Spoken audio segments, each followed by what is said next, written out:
High everyone, this is your Pavan. ఒకసారి like చేయండి. మీకు మ్యాటర్ చెప్పాలి ఏంటంటే మన ఛానల్ సస్పెండ్ అయింది బికాజ్ ఆఫ్ మొన్న బడ్జెట్ డేకి మనం TV9 CBNs వాళ్ళు లైవ్ స్ట్రీమ్ చేసేది మన ఛానల్లో చూపిస్తా మన వాళ్ళు న్యూస్ అడిగారని చెప్పేసి ప్రెజెంట్ చేసాం అనమాట. సో దాని ద్వారా సస్పెండ్ అయిందని చెప్పేసి యూట్యూబ్ వాళ్ళు మెయిల్ పెట్టారు. సో దానికి మనం రిప్లై ఇచ్చాం. సో అది వస్తుంది రాంది second matter. And main thing, కొంతమంది పీపుల్కి సర్టెన్ పీపుల్కి నేను థ్యాంక్ యూ చెప్పుకోవాలి. వై బికాజ్ ఛానల్ స్టార్ట్ చేసినప్పటి నుంచి కూడా నేను ఏ వీడియో పెట్టినా ఎలా కంటెంట్ ప్రజెంట్ చేస్తున్నా సరే నన్ను సపోర్ట్ చేస్తున్న వాళ్ళు థౌజండ్స్ ఆఫ్ పీపుల్ ఉన్నారు. లైక్ నా ఫ్రెండ్స్ కానీ, నా పర్సనల్ ఫ్రెండ్స్ కానీ, లేకపోతే నాతో వేరే వాటిలో వర్క్ చేసుకునే వాళ్ళు కానీ ఎవరో కూడా సపోర్ట్ చేయలేదు ఆ టైంలో. బట్ సమ్ ట్రేడర్స్, ఒక thousands of people and again కొంతమంది ఉంటారు, అంటే ప్రతి వీడియోకి కూడా వాళ్ళే కామెంట్ చేస్తుంటారు. ఒక 100 కామెంట్స్, 50 కామెంట్స్ వాళ్ళే కామెంట్ చేస్తుంటారు అన్నమాట. థ్యాంక్ యూ బ్రో, వీడియో బాగుందని చెప్పేసి లైక్స్ చేయడం 100, 500 లైక్స్ దాకా రావడానికి ఒక సర్టెన్ పీపుల్ నన్ను ఒక బ్రదర్ కింద తీసుకోవడం కానీ, లేకపోతే ఒక ఫ్రెండ్ కింద తీసుకోవడం కానీ, ఒక ఫ్యామిలీ మెంబర్ కింద తీసుకుని నన్ను చాలా సపోర్ట్ చేశారు. వాళ్ళందరికీ థ్యాంక్ యూ సో మచ్. నన్ను ఇంతవరకు కూడా సపోర్ట్ చేసినందుకు.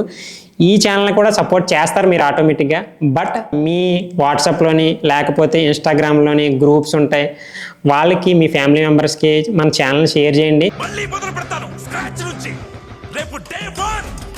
మనం బేసిక్ నుంచి ఈ వీడియోలో మాట్లాడుకుందాం. బేసిక్ నుంచి అంటే నాకు ఎప్పటి నుంచో కూడా ఒక థాట్ ఉంది. ఆ ఛానల్లో కన్ఫ్యూజ్ అయ్యాం, బ్యాక్ టు బ్యాక్ రాలేదు వీడియోస్, ఒకటి వెనకాల ఒకటి ముందు అలా కాన్సెప్ట్లు వచ్చాయి. దీంట్లో క్లారిటీగా చెప్దాం అన్న థాట్ నాకు ఉంది. దీంట్లో అయితే దీన్ని ఫస్ట్ ఒక 2 వీడియోస్ బయింగ్కి సంబంధించిన ఓన్లీ 2 వీడియోస్ ఉన్నాయి. ఆ 2 వీడియోస్ అయిపోతే కంటెంట్ అయిపోయినట్టే. మిగతా వీడియోస్ ఆల్రెడీ దాంట్లో అప్లోడ్ చేశాను, అది రికవర్ అయితే దాంట్లోనే చూసుకోవచ్చు. అండ్ దీన్ని మెయిన్గా నేను ఎందుకు యూస్ చేస్తానంటే సెల్లింగ్ పర్పస్లో యూస్ చేస్తాను. అండ్ దీంట్లో కూడా కంటెంట్ ఎవ్రీథింగ్ కూడా రిలీజ్ అవుతాయి. అది రికవర్ అవ్వకపోతే ఇదే మన మెయిన్ ఛానల్ కూడా అవుతుంది. సో డెఫినెట్లీ కూడా సబ్స్క్రైబ్ చేసుకోండి, వేరే వాళ్ళు కూడా షేర్ చేయండి. అండ్ ఇంకా ఈ వీడియో పెట్టింది కూడా నా సస్పెండ్ అయింది, మన వాళ్ళు సపోర్ట్ చేయండి అని చెప్పేసి అలా కాదు.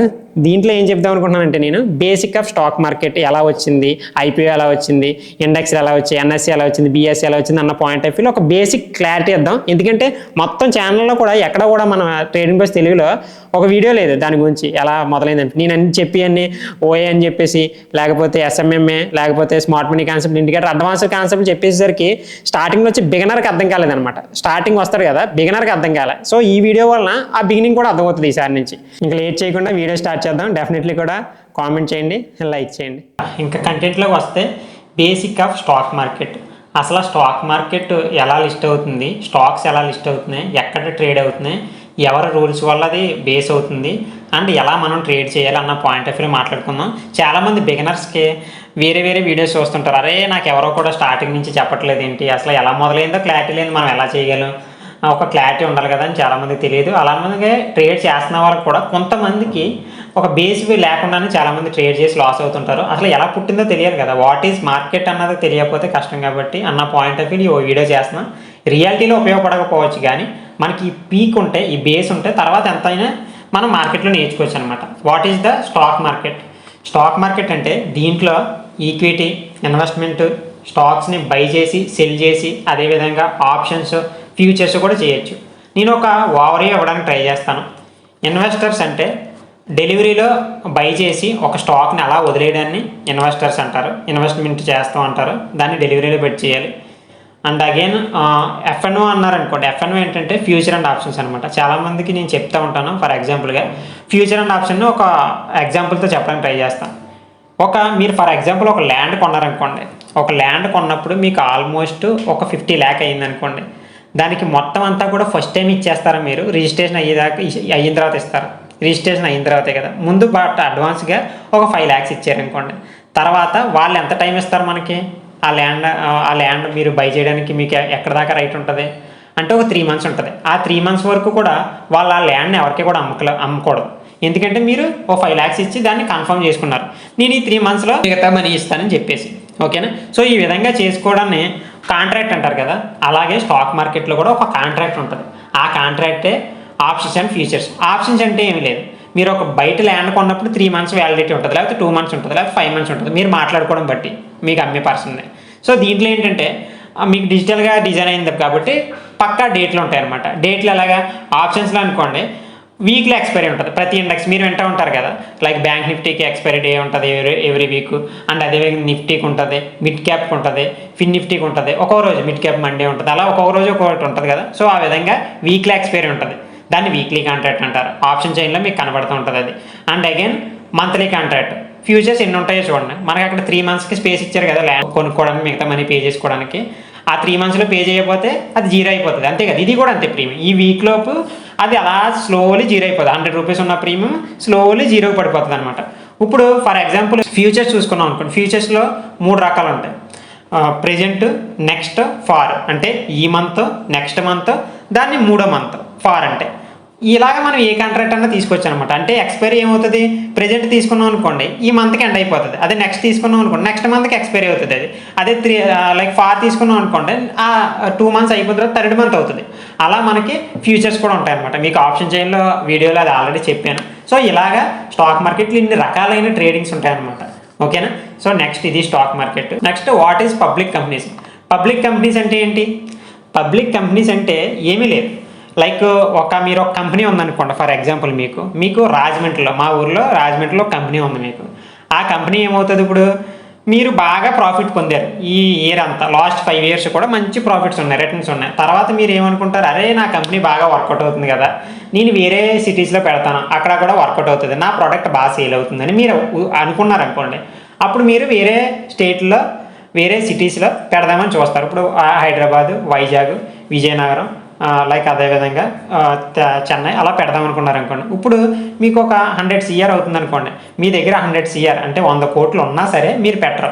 మీరు ఏం చేస్తారు, నా లాస్ట్ 5 years యొక్క గ్రోత్ ఇది, ఓకేనా, ఇంత రిటర్న్స్ వచ్చాయి నాకు అని చెప్పేసి మీరు స్టాక్ మార్కెట్స్లో లిస్ట్ చేసుకుంటారు. ఎలా లిస్ట్ చేసుకుంటారో దాన్ని ఇనీషియల్ పబ్లిక్ ఆఫరింగ్ అంటారు. సో మీరు ఒక స్టాక్ని లిస్ట్ చేసుకున్నారు. అప్పుడు నాలాంటి వాళ్ళు చూసేదాన్ని, అరే బాగానే వర్కౌట్ అయింది కదా మనకు ఓడి కంపెనీ, దీంట్లో స్టార్టింగ్లో ఉంది కదా కంపెనీ, ప్రైస్ కూడా తక్కువ ఉంది, కానీ దీని గ్రోత్ చాలా ఉంటుంది ఫ్యూచర్లో, సోలార్ సెక్టర్ కాబట్టి అని చెప్పేసి మనం ఏదో అనుకున్నాం ఫర్ ఎగ్జాంపుల్ అనుకుని నాలాంటి వాళ్ళు పెడుతుంటారు. అప్పుడు ఆటోమేటిక్గా ఫండ్ రైజ్ అవుతూ ఉంటుంది అనమాట.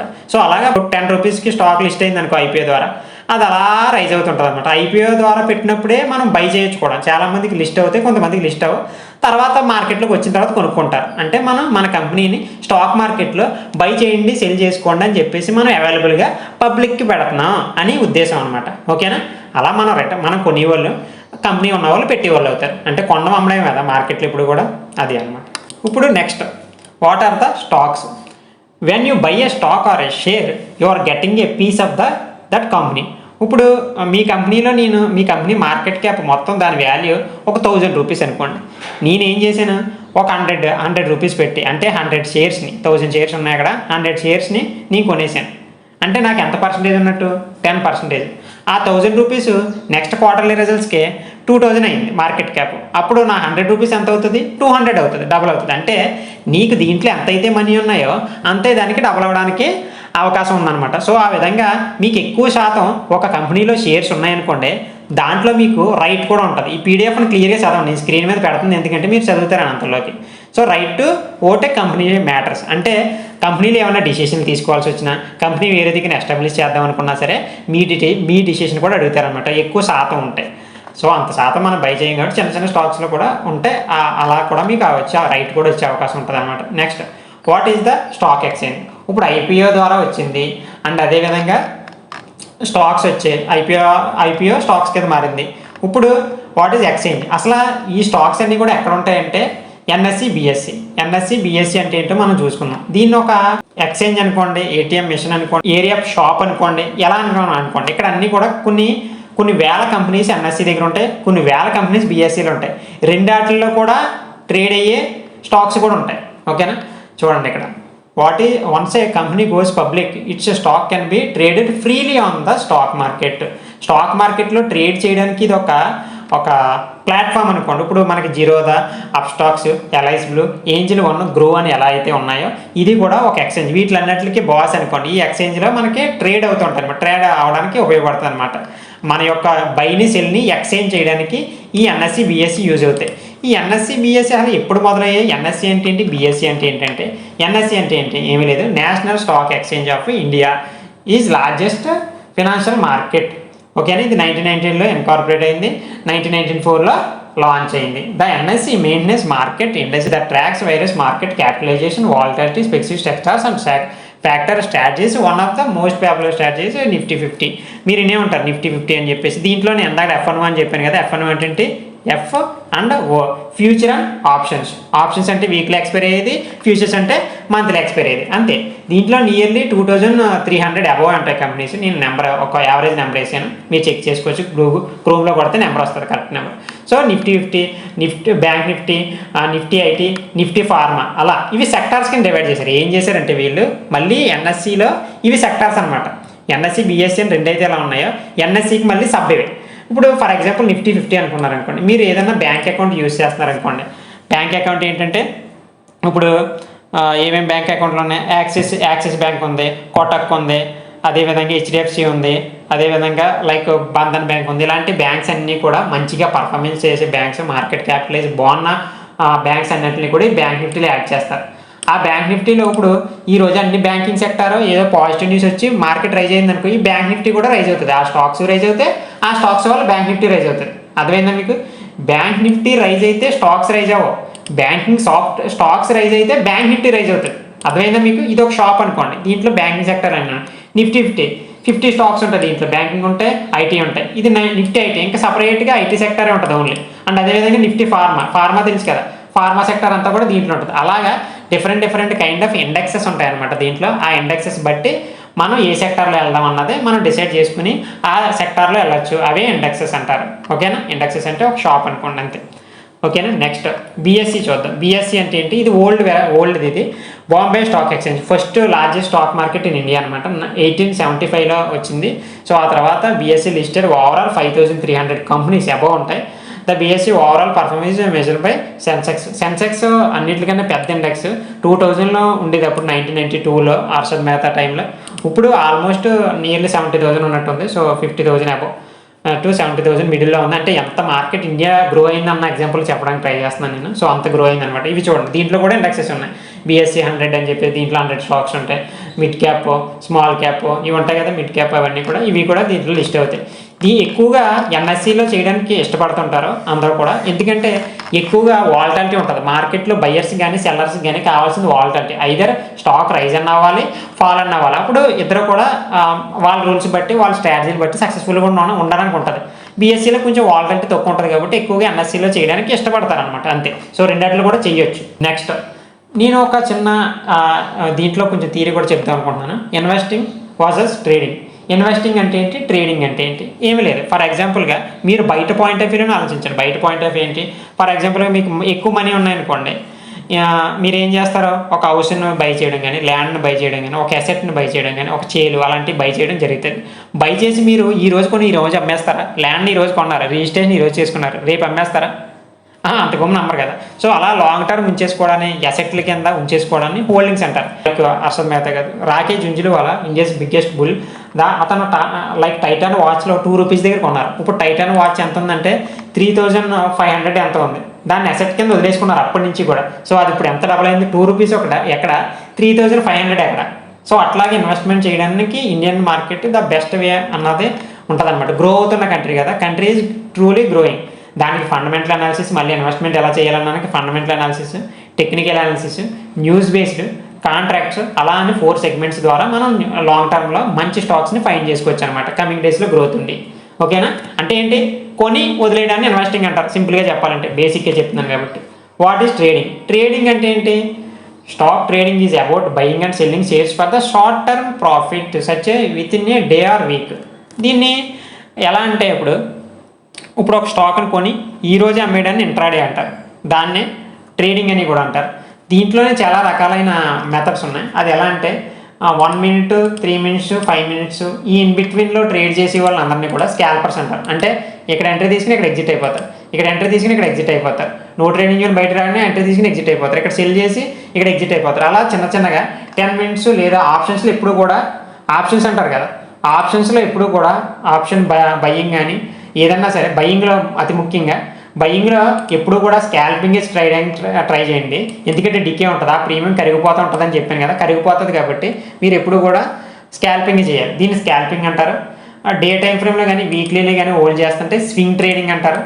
అంతకన్నా ఎక్కువ చేస్తే దాన్ని షార్ట్ టర్మ్ అంటారు. షార్ట్ టర్మ్ అంటే వీక్ దాకా షార్ట్ టర్మ్ అంటారు. మంత్ కూడా ఒక్కోసారి షార్ట్ టర్మ్ అంటారు. అంటే ఈ మంత్ ఉండి బయటకు వచ్చి వెళ్తాను అన్నారు ఉంటుంది కదా. లాంగ్ టర్మ్ అంటే ఇంకా ఇన్వెస్టింగ్లోకి వెళ్తారు. ఈ విధంగా మనం ఇన్వెస్టింగ్ని ట్రేడింగ్ని డిఫరెన్షియేట్ చేస్తాం.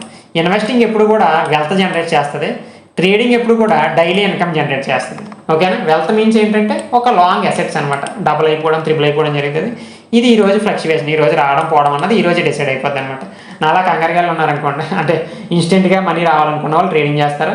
అలా ఏం కాదు, నేను స్లోగా ఇన్వెస్ట్మెంట్ చేసుకుంటాను, నాకు పక్కా ప్రాఫిట్ రావాలనుకున్న వాళ్ళు ఇన్వెస్టింగ్ చేసుకుంటారు.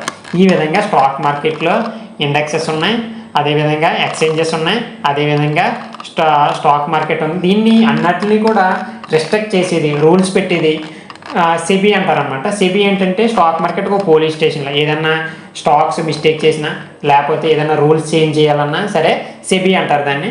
దాని ద్వారా మన రూల్స్ని రిస్ట్రిక్ట్ చేస్తూ ఉంటారు అనమాట. ఈ విధంగా మనం ఇన్ని రకాలుగా చూసుకుని ఇది బేసిక్ అనమాట. దీని తర్వాత నేను ఏం చేద్దాం అనుకుంటున్నానంటే, ఫస్ట్ థింగ్ బ్రోకరేజ్లో ఎలా ట్రేడ్ చేయాలి అండ్ క్యాండిల్ వైజ్ కన్ఫర్మేషన్ ఏంటి అన్న పాయింట్ ఆఫ్ వ్యూతో బయింగ్ కాన్సెప్ట్లు అన్నీ కూడా అయిపోతాయి. ఇది కొత్త ఛానల్ కదా, బయింగ్ కాన్సెప్ట్లు అన్నీ కూడా అయిపోతాయి. సో తర్వాత selling point of view, selling ఎలా చేయాలి అన్నది అది ఇన్డెప్త్ కాన్సెప్ట్. సెల్లింగ్ వచ్చిందనుకోండి మీకు మార్కెట్లో ఇన్డెప్త్ ఏం జరుగుతుందో అర్థమైపోతుంది అనమాట. ఓకేనా. అందరికి కూడా వీడియో అర్థమైంది అనుకుంటున్నాను. అండ్ డెఫినెట్లీ కూడా సబ్స్క్రైబ్ అయితే చేసుకోండి. సో స్టార్టింగ్లోనే ఎక్కువ మంది సబ్స్క్రైబ్ వస్తే నేను హ్యాపీగా ఫీల్ అవుతాను. So thank you.